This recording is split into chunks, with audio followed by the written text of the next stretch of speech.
Welcome to the Pro Aging Podcast. I'm Steve Gurney, founder of the Positive Aging Community. We're excited you can join us for our interactive discussions with pioneers and thought leaders on a wide variety of topics related to aging and longevity. We're able to bring these discussions to you along with copies of the Positive Aging Sourcebook thanks to the support of our Positive Aging Community champions. Visit proaging.com to connect with them and find hundreds of resources. Today we had an amazing discussion with David Thompson of Healthy Senior Lighting on how to use proper lighting and light exposure to improve our health and vitality. So let's jump into this great discussion with David. Record button. And I need to let our YouTube and LinkedIn people in on the discussion. And so, I've done over 350 of these discussions now since the pandemic. And we have talked a little bit about lighting when we talk about universal design and safe and accessible homes.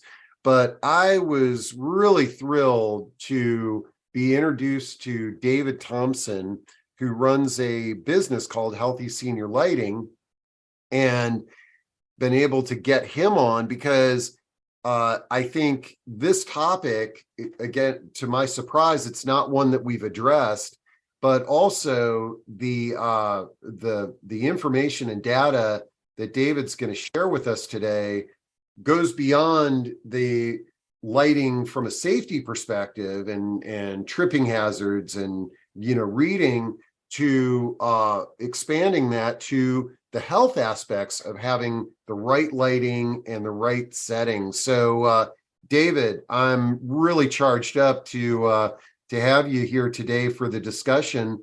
I know you've got a slide deck, but before we dive into that, let's get to know you a little bit better. Tell us a little bit about your background and how you kind of slid into this career of helping people with their lighting. Thanks, Steve. I appreciate that. It was a very kind introduction. And thank you for what you do for the seniors that are out there. This is, I think, a greatly neglected, but yet giant segment of the population.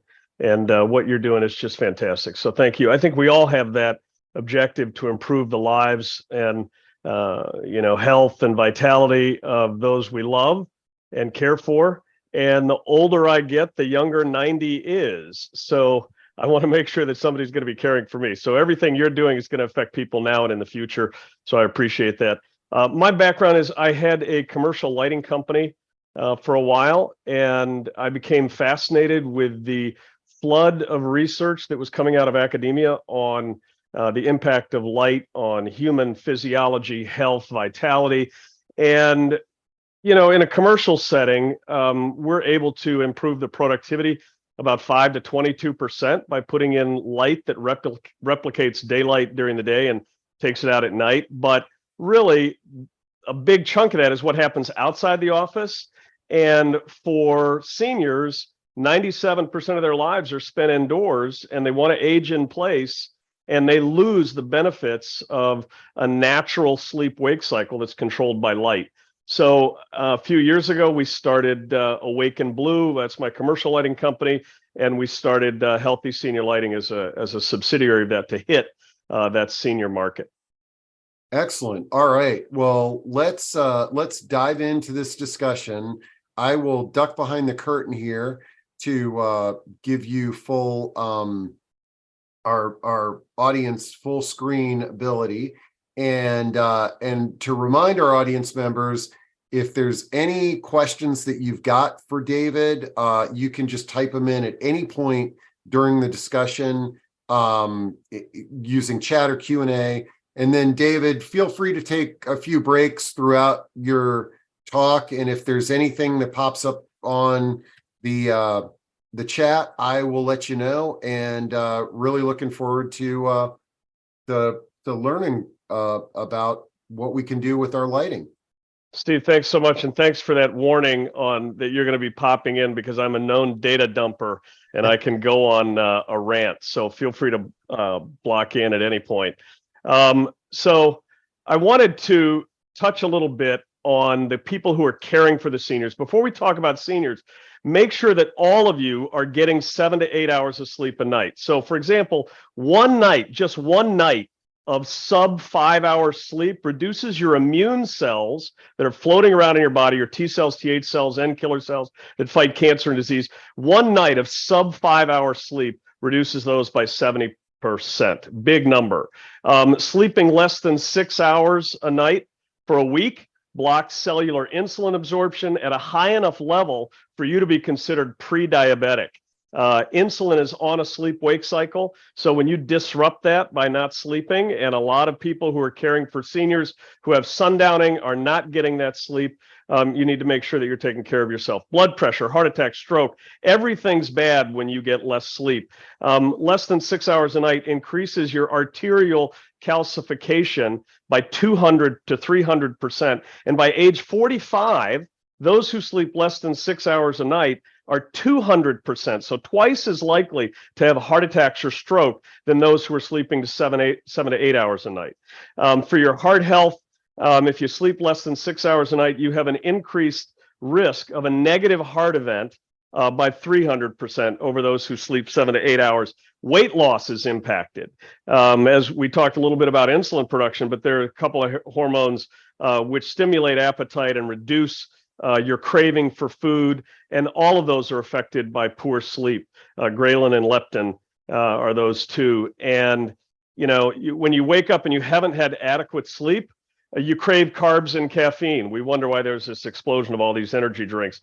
Depression and anxiety. The CDC just came out with a report. For those of you who have younger children, the CDC just came out with a report that said that teenage girls have 57% of teenage girls say that they are seriously depressed, and 20% have considered suicide in the last 2 months. What is the trigger? In my opinion, and I think the data backs this up, and everything we're going to talk about today is science-backed. The data backs this up, that when you get adequate sleep, your brain is able to repair itself in areas that control anxiety and depression. When I was a kid, the average kid slept 9.5 hours a night. Today, it's 6.25. They're not getting those last 2 sleep cycles that are responsible for controlling and repairing that part of your brain. It also affects your memory. A lot of these things that deal with sleep, I highly recommend this book. It is Why We Sleep, Unlocking the Power of Sleep and Dreams by Matt Walker. Fantastic book. It'll give you kind of a lot of those statistics and more. There's about 20,000 studies that connect sleep, light, and health. So he just kind of touches on some of the tops of the waves of some of those. So today we're going to talk a little bit about lighting, a passive healthcare system that you're able to use to increase senior vitality and reduce fall risk at the same time. And we're talking about your seniors being more active, alert, vibrant, very vital, reducing that fall risk, reducing sundowning, reducing depression. Depression is key. You'll find out why, because some of the medications that are prescribed are fall risk increasing drugs, SSRIs, trazodone, benzos, etc. Seniors have one of the highest rates of prescription drugs. In fact, it is the highest. And obviously, for those of you who are in a residential care facility, we want to increase the safety of those seniors. So what is the science behind it?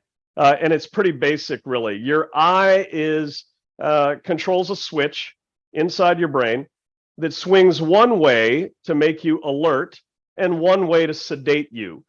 Think of it in terms of producing dopamine, cortisol, serotonin in one way that gate switches, and then it wants to sedate you the other way. And you need that regular sleep cycle.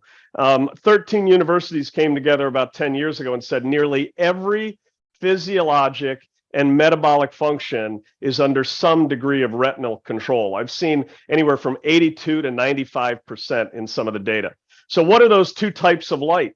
If you look on the left, you've got that fire going. That has no blue enriched light. And you can see a light bulb that's replicating that spectrum. No blue enriched light. When your eye sees this, it produces melatonin.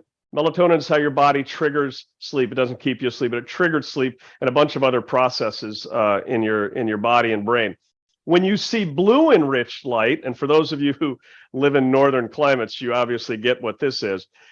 When you see that blue enriched light, it's more effective than caffeine in keeping you awake. It shuts off the melatonin in 10 minutes and produces dopamine, cortisol, serotonin, wakes you up.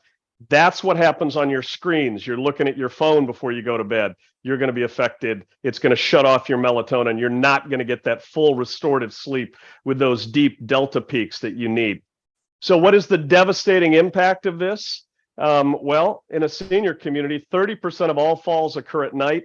Falls are the #1 comorbidity factor for seniors. They don't cause death, but they lead to death. It's actually how my father passed away. He fell, broke a hip, went into skilled nursing, and passed away about 10 weeks later.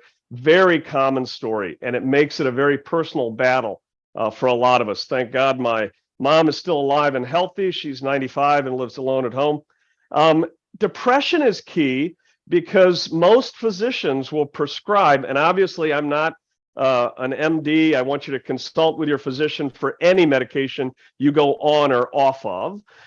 But most medications for depression are FRIDs, fall risk increasing drugs. They double fall risk, trazodone, benzos, SSRIs. In fact, I just had a discussion with a senior living executive recently, and she said, oh, well, we do SSRIs. We don't dabble in benzos and trazodone.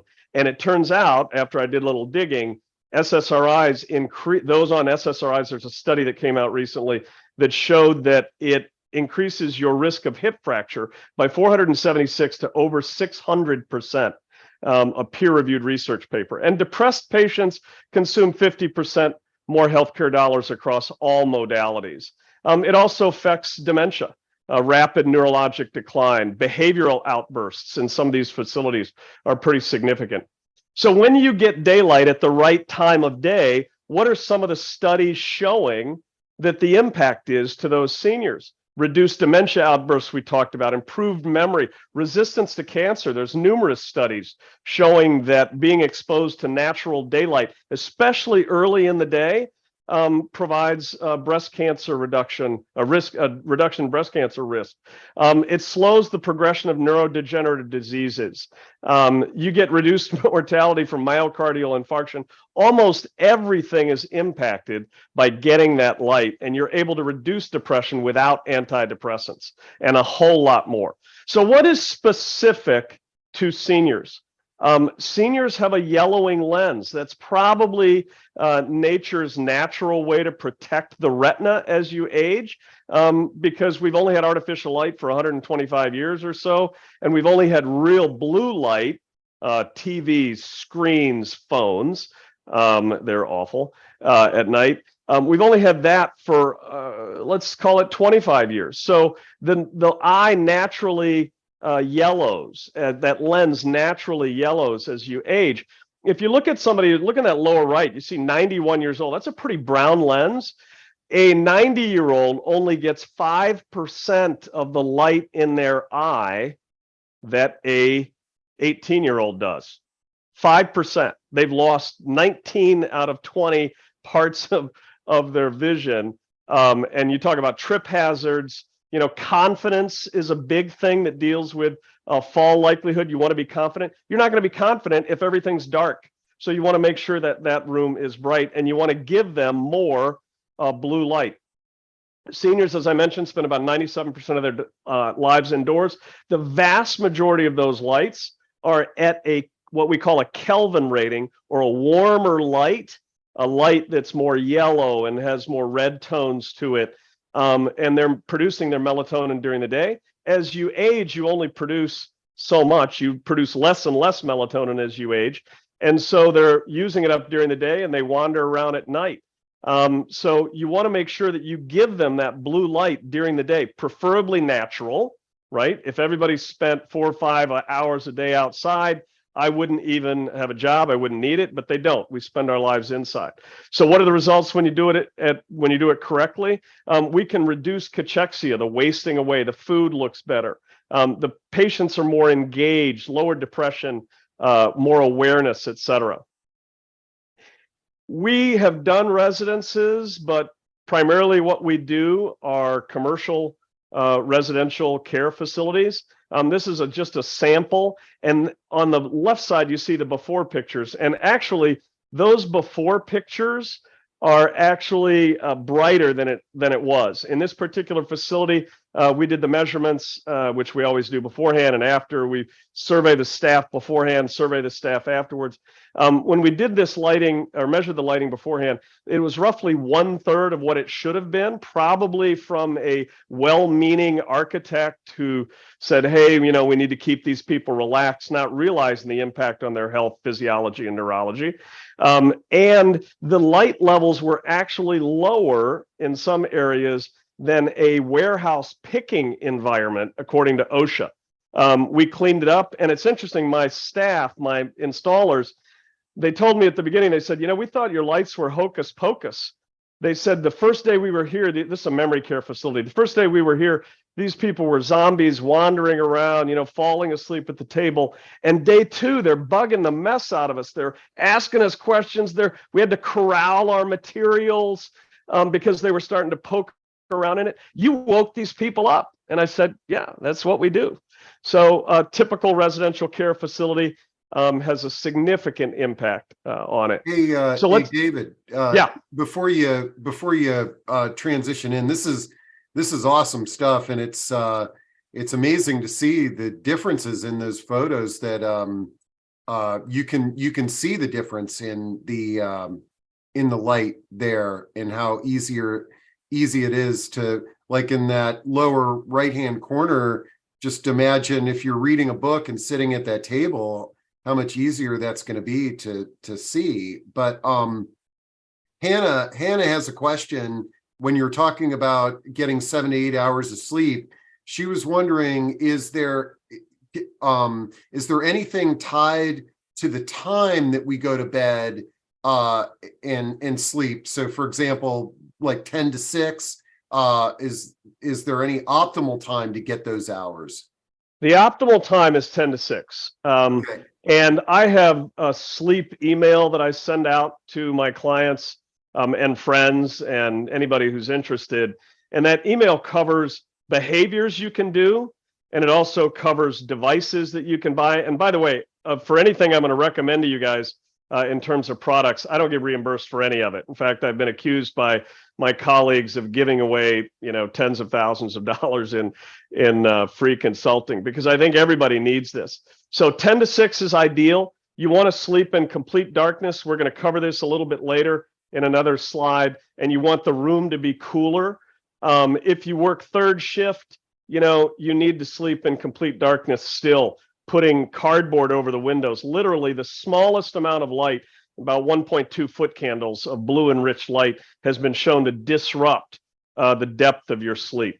So we'll get into that a little bit more. Is that, okay, is that answer the question temporarily? No, good stuff. Okay, keep on going. This is great. All right. So some other negative impacts for both you and caregivers is social jet lag, which we consider just a 2-hour differential in your sleep, which everybody does on the weekends, pretty much.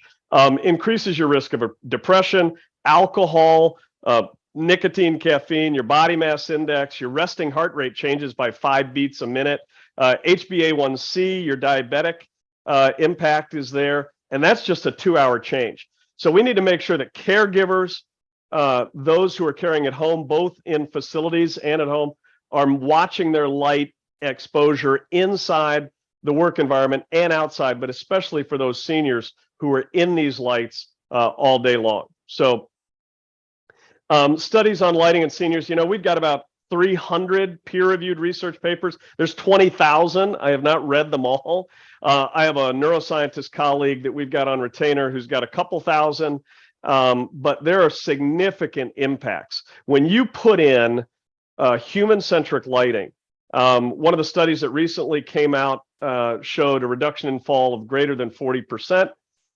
Reduced depression is 58-60%, reduced sundowning and insomnia 50%.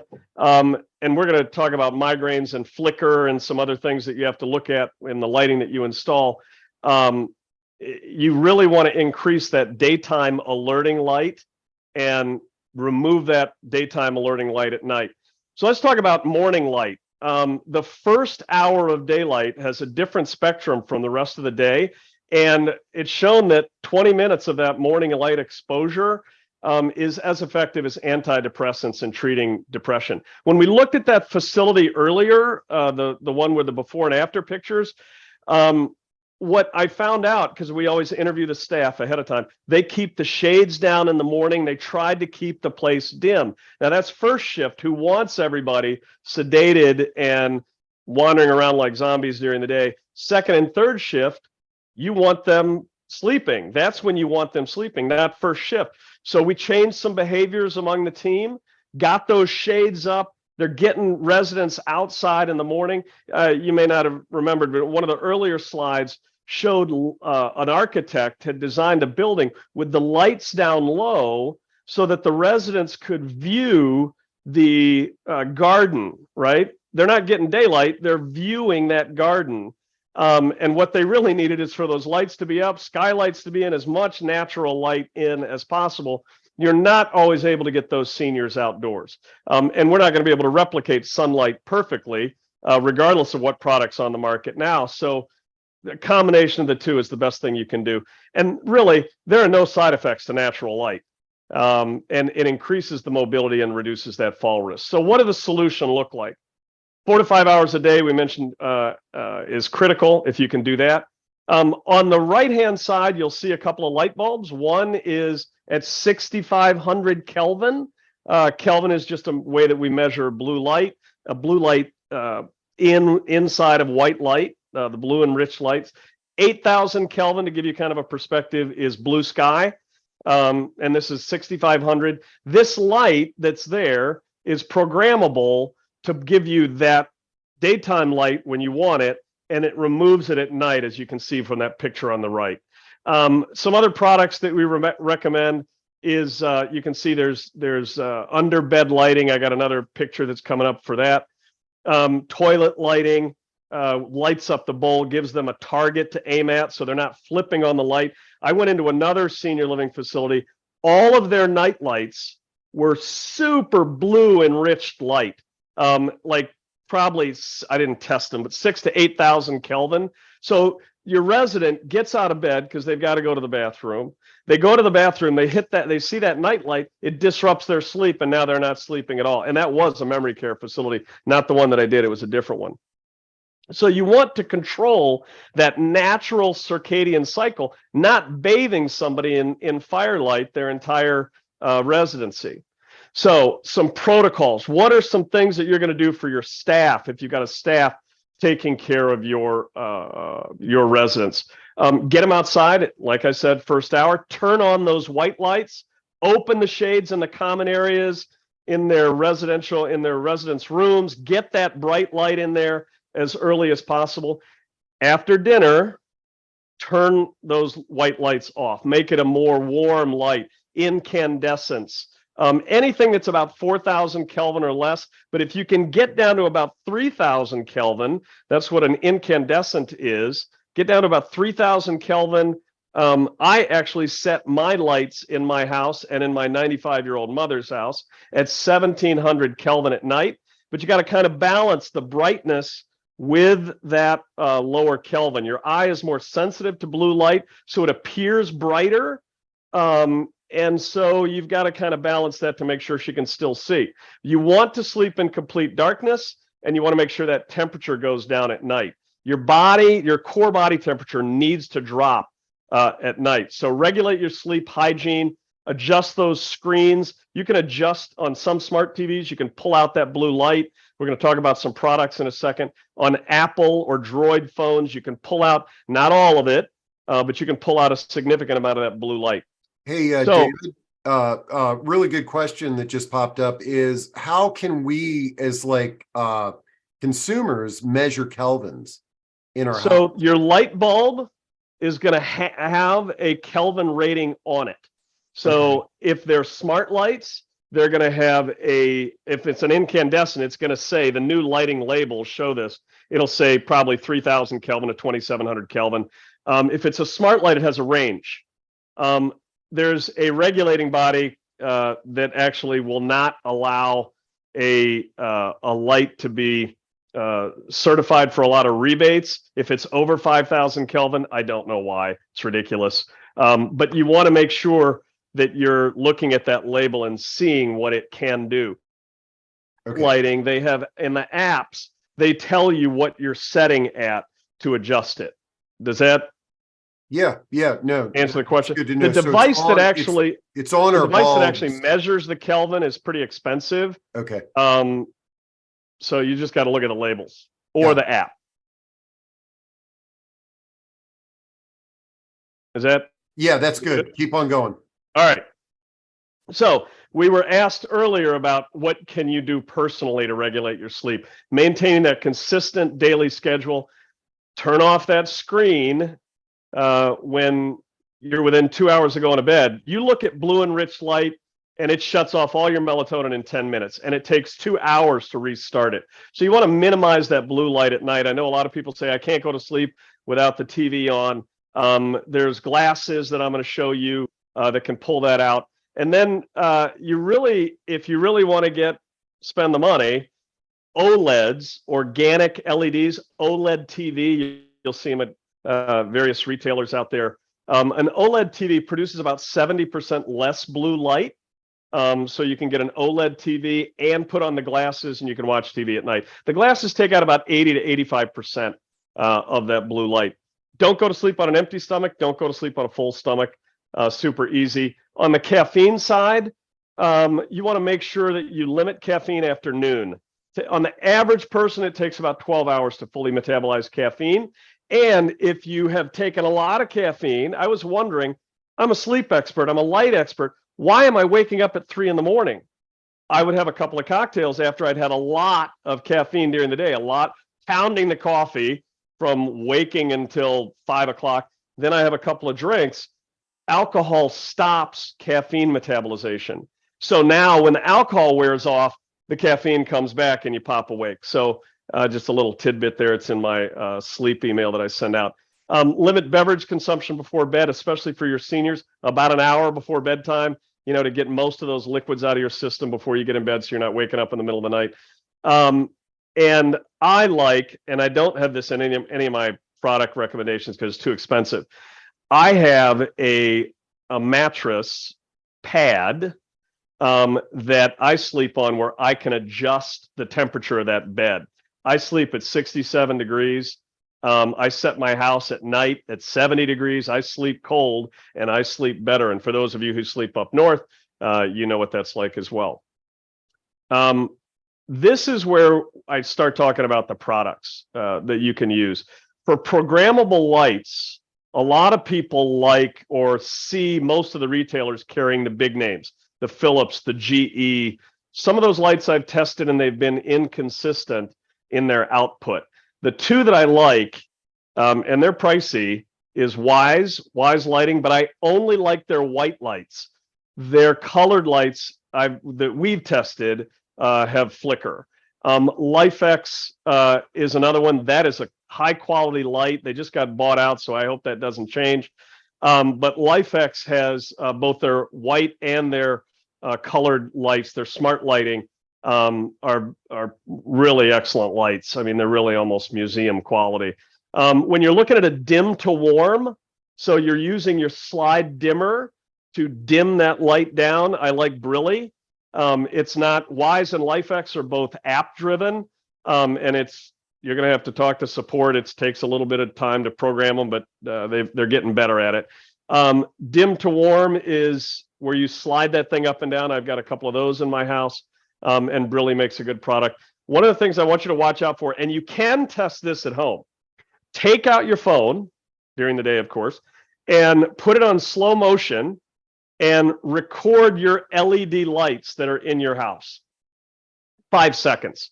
When you play that back, if you've got flicker, you know that you've got flicker and you need to swap that out for a higher quality light. So let's look at this video on the lower right. Look in the background. You see that flicker? Do you guys see that, Steve? Can you see that? I had to unmute. Yeah, no, I see that. Okay. In the laundry room there. In the laundry room, exactly. So this was, we were working with a large medical practice in Florida, and the owner of the practice said, "Hey, can you go fix the lights in my mom's house?" I went to her house, and it's dark. It's middle of the day, Florida. Shades are drawn. It's dark in there. And I said, "Why is it so dark?" "Well, I get these terrible headaches. I get sunked and migraines. And I've basically been in bed from 10 a.m. to 2 every day for the last 12 or 15 years. And I said, "Okay." So we went into her house. All of these lights have been done that we already retrofitted. We already changed all the lights except for the ones in that laundry room. And so 2 weeks later, the practice owner comes back and he says, "I went to my mom's house." Sometimes I get choked up when I tell this story. "I went to my mom's house and she's cooking lunch. It's middle of the day. She's cooking lunch. My stepfather is over doing exercise." And he says, "Mom, what are you doing?" "Well, I'm cooking lunch. Do you want to join us? Invite the kids over." And he's like, "Mom, you haven't been out of bed in the middle of the day for 12 years. And she yells out, "Oh my God, he's given me my life back." Right? Just a great story there. So we got rid of the flicker. So flicker is bad because it can trigger migraines and headaches in about a third of migraine sufferers, but it also increases neurologic agitation, and it can cause malaise. It just makes you more tired to be around it. So let's talk about some of these products specifically. I love the underbed lights. It puts a light out. It's motion censored. You can buy these. I've got them. We've got various retailers have got them online. They're on a timer and on a motion sensor. I don't know, they're less than $20 or $30. You put your feet over the side of the bed. That's my mom, by the way, in the upper left. Applause for Mom for modeling for me. You put your feet over the side of the bed. It turns on a low Kelvin light, so what we call non-rhodopsin depleting. You know how you go from a bright room to a dark room, and then you can't see anything for a while? For seniors, that's worse, way worse. So this lights up the floor with a light that does not deplete that chemical.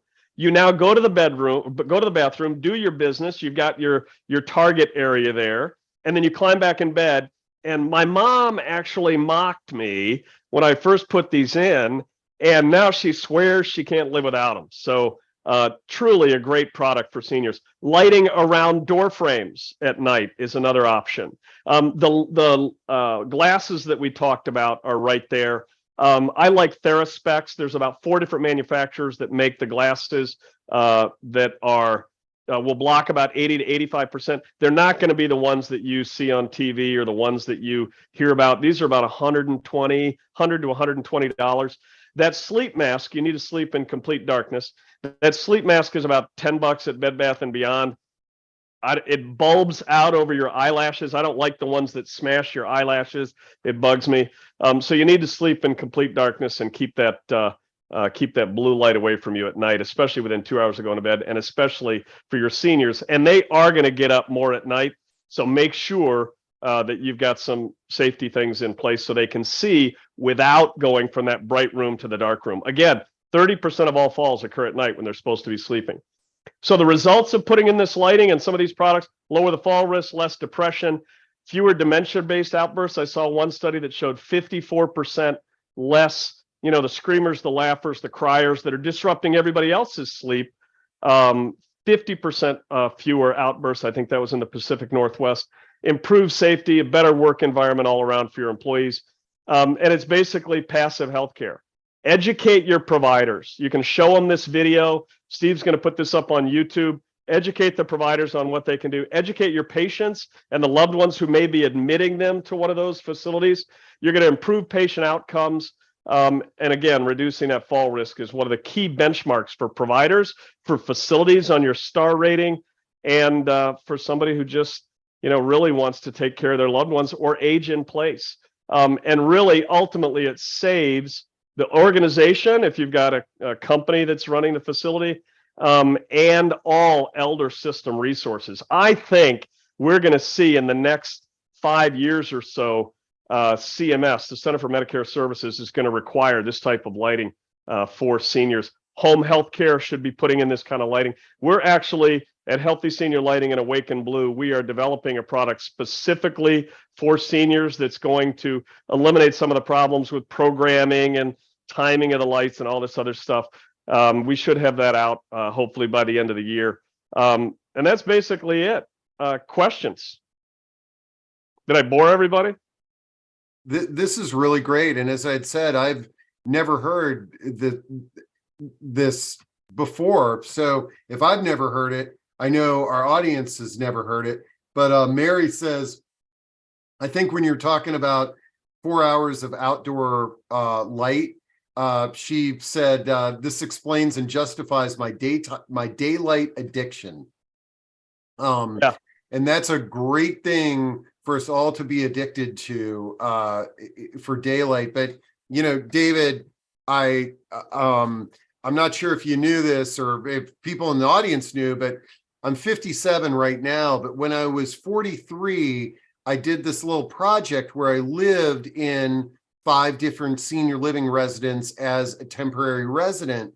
And one of the things that I saw there is that, you know, how much time people are spending indoors is that, and the sad state of it is, I think about one of the communities that I stayed in where the nursing center was on the 3rd floor, did not have any outdoor access. Many of those residents were in wheelchairs and had mobility problems. And I don't know if they ever got outside. And to understand that it's healthy for us to be outdoors for 4 hours and looking at this population with healthcare issues and everything, and they're not getting outside at all. And then if the chances are that most senior living communities have not necessarily consulted with somebody like you to really look at the lighting from a health perspective, you can see where this is a big issue. And it impacts their bottom line. And, you know, Steve, one of the things that one of the studies that I read, the physicians who ran the study were basically screaming that every senior in a residential facility needs to be either outside or on a vitamin D supplement. Mm-hmm. And, you know, we've got you can't replicate that with indoor lighting, not safely anyway. And so they need to get that exposure, outdoor lighting, or be on a vitamin D supplement, or both. And very rarely do they test for that. You know, this is a terrible statistic, but what we have seen in senior living facilities is the average physician who spends time with a patient is spending 1 minute or less. And I've heard estimates as low as 45 seconds, a minute or less per patient. And then they sit in the back and they fill out their reports and prescribe benzos. Oh, they're depressed. We're going to give them benzos or trazodone or SSRIs. So we want to educate.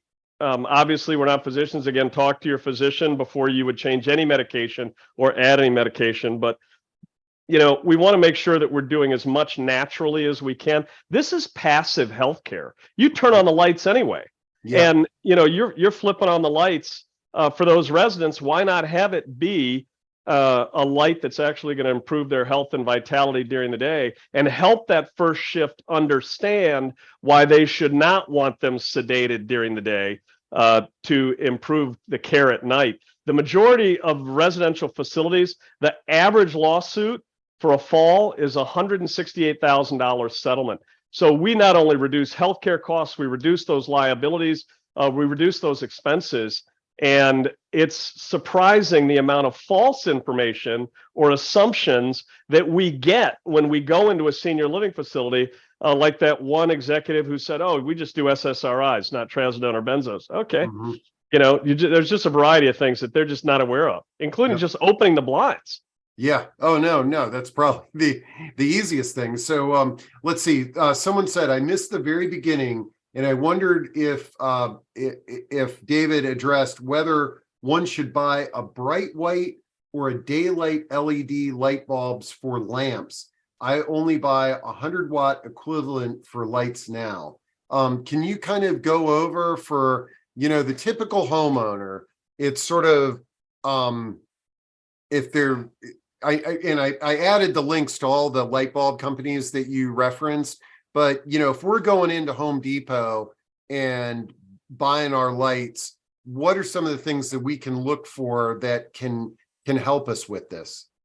Well, the two lights that I referenced, Wise and LifeX, are primarily available online, and again, Wise is, I only recommend their white light, not their colored light. Their colored light that I've tested had some flicker in it, and LifeX, I recommend all of theirs, but they're mostly sold in Best Buy, etc.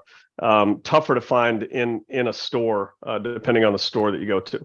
So bright light, white light, daylight, everybody's kind of got a little bit of a different flavor on that. The manufacturers do. Unfortunately, you've really got to look at the Kelvin rating. 5,000 and above is typically considered daylight, but I really like 6,500 and above to get daylight. I like 6,500. I'll go up to 8,000. Now, here's the issue with a residence. Okay, if you're putting this in a lamp, okay, that's got a shade, that shade is going to change the color. The walls are going to change the color. And I don't want to get too technical. This is not the forum for it. But the cells that are sensitive to that color of light, they're called IPRGCs, intrinsically photosensitive retinal ganglion cells. They're actually nerve cells. And there's been some debate. My neuroscientist colleague will tell me I'm wrong because light bounces around in your eye. But typically, the consensus has been that those cells that control the melatonin expression in those other parts of your brain only fire from horizon, right, to about 45 degrees. So 0 to 45 degrees. So you want that light above you. And think about it when you're walking around outside. That blue light is above you. You're not doing this, so it's not, in your ceiling fan. And you're not doing this because there's no blue light down there. Your body is naturally sensitive to that horizon line and that blue light up there. That's what you want. So I would recommend when you get those lights, pull off your shade and get exposure to that light. And again, I'd prefer you went outside for 20 to 40 minutes in the morning, take a good walk. That exercise, by the way, walking is huge, especially for seniors, has a ton of benefits. But that light, you need that at that, in my opinion, at this angle, despite my neuroscientist colleague who's way smarter than I am telling me I'm wrong.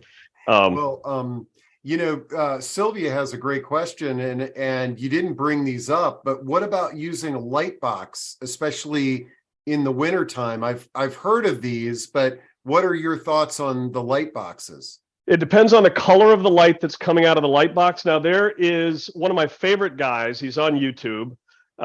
His name's Huberman, and Huberman will tell you, he's got some sleep tips and tricks. The Huberman Lab guy? Yeah, the Huberman Lab guy. He's great. He's got an excellent podcast. Yeah. He will tell you that if you live in northern climates and you can't get outside, or you're mobility restricted, you're in a wheelchair, get a light box and stare at that. Now, who's going to want to do that for 40 minutes in the morning? And it's not as effective as outdoor light. The photons that come out of that, when you're outside, you're at, and we don't measure light this way, but you're at 600, 800 foot candles.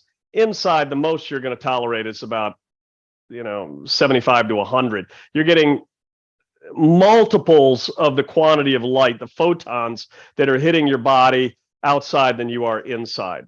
One of the tricks I'll give you that's also in my email that I sent out is no caffeine for the first 60 to 90 minutes, and getting outside in that sunlight burns off these adenosine receptors. And keeping away from caffeine and food in the first 60 to 90 minutes will prevent you from having that slump at 2 or 3 in the afternoon, where previously, before I saw Huberman mention it and I did all the research, I was pounding caffeine in the afternoon. Well, then it, multiplies for that sleep disruption at night because that 12-hour time frame to metabolize it on average.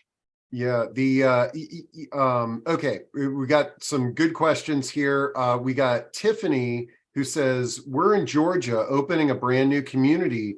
Do you have a checklist for our ESD and executive senior director is probably what that stands for, to take around or do an assessment to see what we need to do? Or do you have someone who can come in and do an assessment and then give us a quote?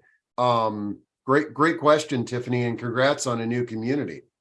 Yeah, thanks so much. We do that. We would come in and do that, give you an assessment. We do a pre-installation checklist. We, on a commercial setting and residential, actually, we are manufacturer agnostic. Most people who specify lighting want you to go through their distribution channel with their products. We're manufacturer agnostic. We test on about 40 or 50 different metrics to make sure we're putting in the right light. And there are ways where you can combine a lighting retrofit with an energy retrofit, where there is no out-of-pocket expense, no capital expense, no balance sheet impact. But yes, you need to. We do a lot of retrofit where we'll go into an existing facility and give them a report and tell them what it's going to cost to retrofit. Or we actually train architects. I've trained architects all around the country on what they should be doing in these senior living facilities. Great. Let's see. Tony asked, so just reach out with an email. The email address is yes, there. I got it in chat there. Also, Tony says, trying to figure out what light bulbs to get rather than replacing light fixtures in common areas. Can you again identify the types and lumens recommended and explain more about smart lighting? And somebody else had brought up, like, is there a way to kind of, I guess we're all sort of, for whatever reason, I've never heard of Kelvin until this discussion, but I am familiar with lumens. What's the difference between these two measurements? Kelvin is color. Okay. Lumens is light output. So the amount of light that you're getting is the lumens. And I don't like lumens, although every light is rated based on the lumen output, because color affects that. When you go to a higher Kelvin, your eye is sensitive to blue light. Your pupil constricts. It feels brighter. Every facility, a commercial facility, needs to be evaluated individually. And one of the problems with the manufacturers is not every manufacturer who makes a good light makes all what we call form factors. So you might have a downlight, right? Like we would think of it as a can light, a little circular can light, or sometimes they're square. Some manufacturers make good options for that. Then you've got the 2x4, what we call troughers. In a commercial facility, you've got the A19s or A21s that you screw in. It's like a typical 60-watt light bulb. Not every manufacturer makes every form factor. So when we go into a facility, we have to look and see, okay, here's the form factors that they have. Here's the manufacturers that we're able to use to replace those. Now, if you had a clean slate and you were able to sort of build a custom home for somebody to live for a lifetime, you'd mentioned shades as, lampshades as not necessarily being a great, I guess they're beautiful, but not necessarily functional. So would you, if you were to create a home, would it be primarily sort of above lighting from the ceiling all throughout the home? If I'm building a home from scratch, chandeliers are going to have exposed lighting. I'll still put stuff in a lampshade. Nobody wants a bunch of naked light bulbs around their house, Yeah. right? But I would put in can lighting. I'd probably do a dim to warm, and we've done this in some residential care facilities where they're very budget conscious. They don't want to put in a fully controlled system. There's inexpensive ways to retrofit, especially if you've got an existing fluorescent lighting system. The savings to go to LED, it's a nominal change to go to a product that can actually provide human-centric lighting. Okay. Very, very minimal change. Excuse me. all the way up to a fully programmable system. There's some really expensive systems out there. They're great, but not everybody, especially a senior on a fixed budget, is not going to be able to do that. Will a senior be able to afford the light bulbs in their bathroom, in their bedroom, and in their sitting or kitchen area? Yes, you can retrofit those lights. So you'll typically have a senior. My mom is a classic example. She's in her office on her computer all the time. So I swapped out those lights, and that light is reflecting everywhere, right? And it's in a ceiling fan. There's 3 naked bulbs up there. She's got a task light that's in her reading chair, and she's in the kitchen. All of the kitchen lights, the down lights, the little circular lights, all of those kitchen lights are swapped out for smart lighting. The smart lighting in her bedroom. The rest of the house I didn't do. She hadn't spent any time there. The guest room, the loft area, right? So it just depends on where they spend their time. Most seniors are bedroom, bathroom, sitting area, kitchen. Well, and actually, I mean, I don't even know if that's even age applicable. I think most of us are, we only spend time in 2 or 3 areas of our home, and then you're sleeping, and you gave us some guidance on that. Let's see. Okay. Let me get to some of the other questions here. Linda says, my kitchen has fluorescent lights. Are they good for you? Nightmare. Can't stand them. So fluorescent lights, some people hear the buzz. There's 2 types of fluorescents. CFLs are terrible, compact fluorescents. So they're the curlicue bulbs. I should have brought some examples, but I don't have access to them right now. But the little curlicue screw-in light bulbs, they're terrible. Fluorescents are terrible. One of the reasons is lumen depreciation and what we call color shift. As a fluorescent ages, it loses half its light output.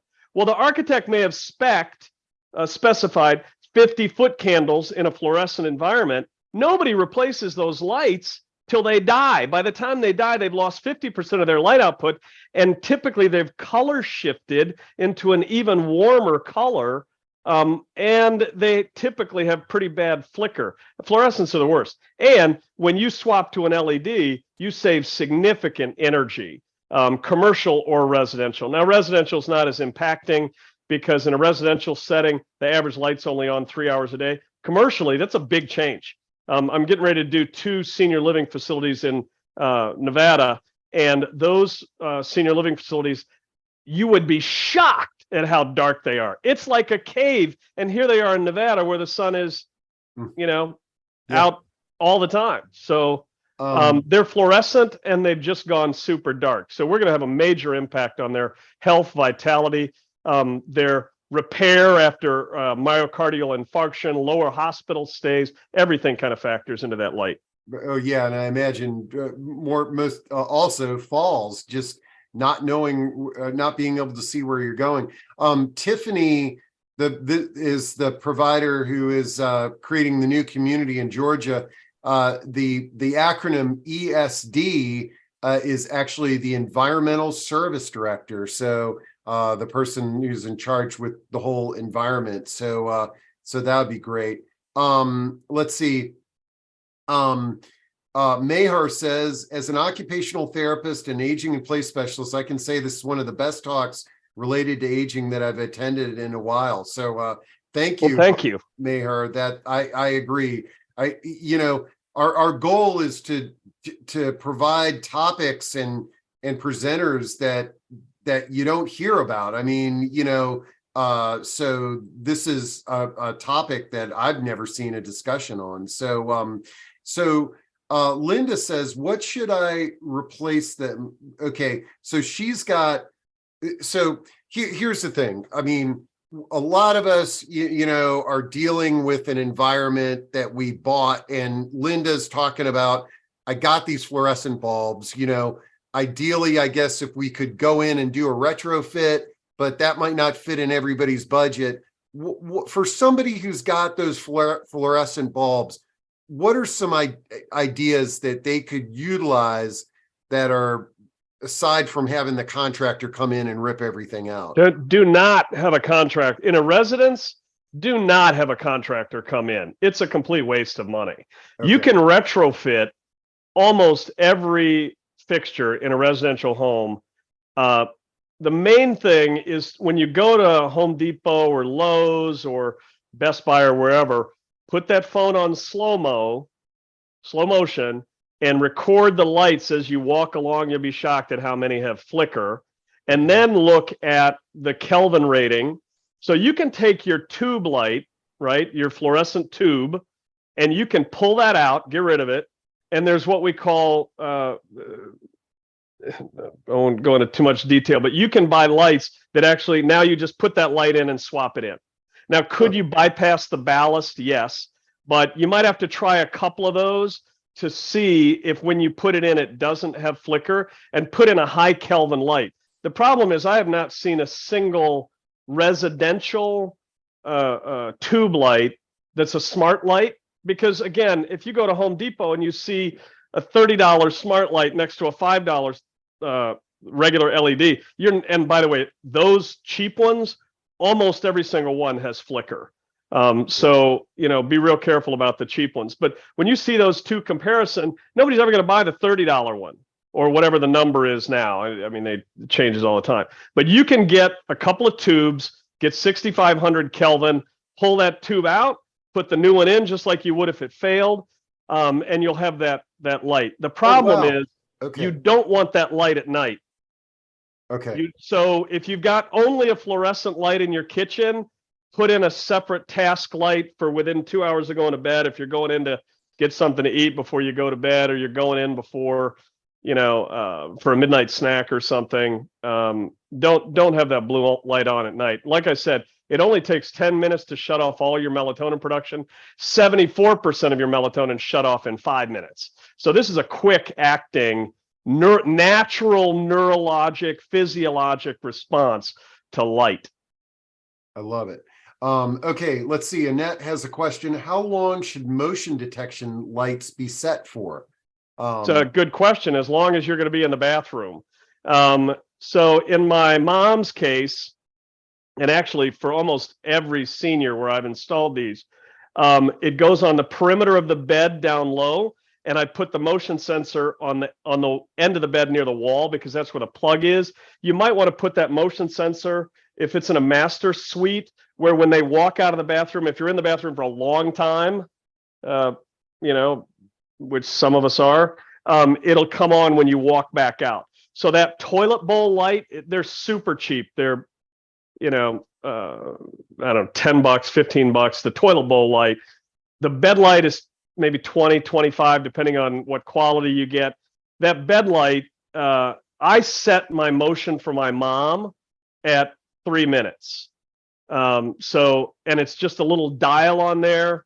And she pops her feet over the side of the bed, lights up the floor, low Kelvin light, stays on for 3 minutes. That's typically long enough for her to do her business. But when she's walking back out, that toilet bowl light is enough to trigger or to give her enough time to get back to her bed, and then that light will automatically shut off. I use the same under bed lighting around the door frame too, and I put a little I put that same motion sensor down at the bottom, so when she walks out, it lights up the door frame, which lights up the room, which lights up the floor. And again, it's all low Kelvin. You do not want anything over 4,000 Kelvin. All light is alerting. The more blue light it spikes up that alerting quite a bit. So you want the lowest Kelvin possible, preferably around 1,700 Kelvin at night. Wow. I'm looking at the clock. We have burned through an hour. This has really been a very educational discussion for me. And I can tell by the comments that we're getting that everybody who was fortunate enough to tune into this really gained a lot too. David, we need to do this again, because I think this is really valuable info to get out there. Let's see. Deborah, you'd like a transcript? Yes, I can create a transcript of this discussion. That is no problem. And I'll put access to that at the link that where this will be on our website later this afternoon. And then let's see, whenever I say we're going to wrap up, another question comes in. Annette asks, where did you get the bed lights and the motion sensors? Are they are they do they use batteries? How are they powered? No, they're plugged in. So I bought them. I bought hundreds of them, and I've still got hundreds. I bought them in volume from the manufacturer. You can find them online. I really don't know as a consumer because I use them for commercial facilities.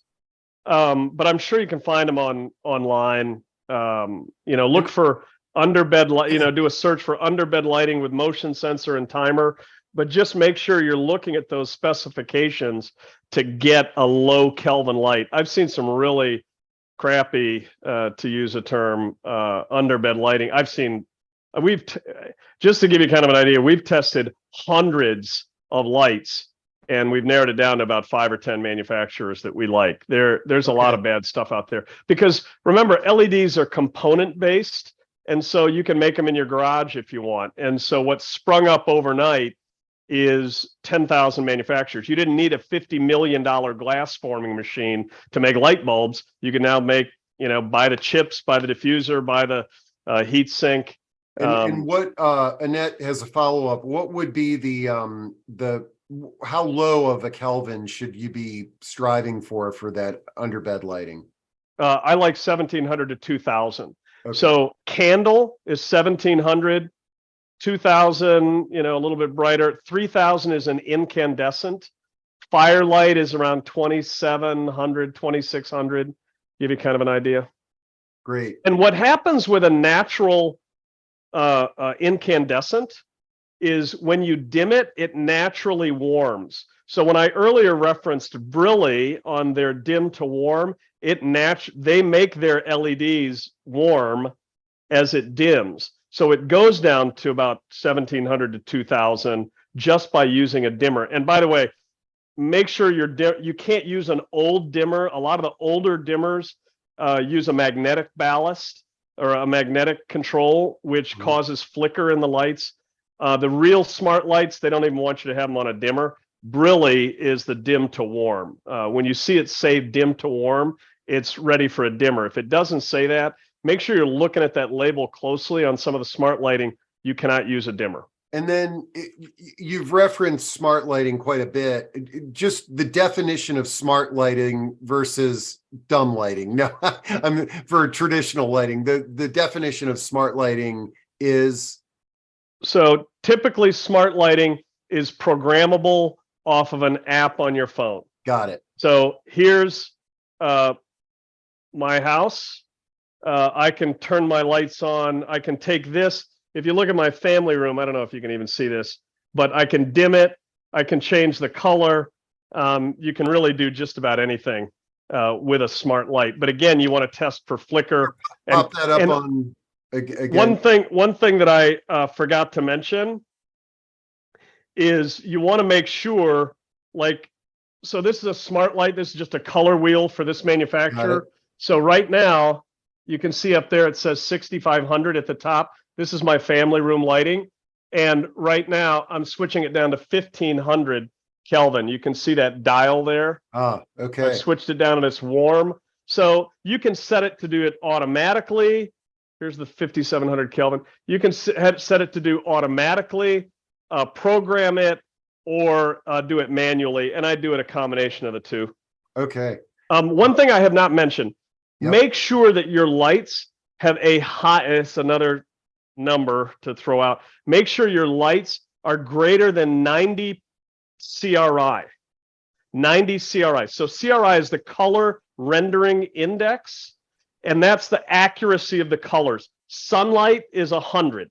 So that's perfect color rendering.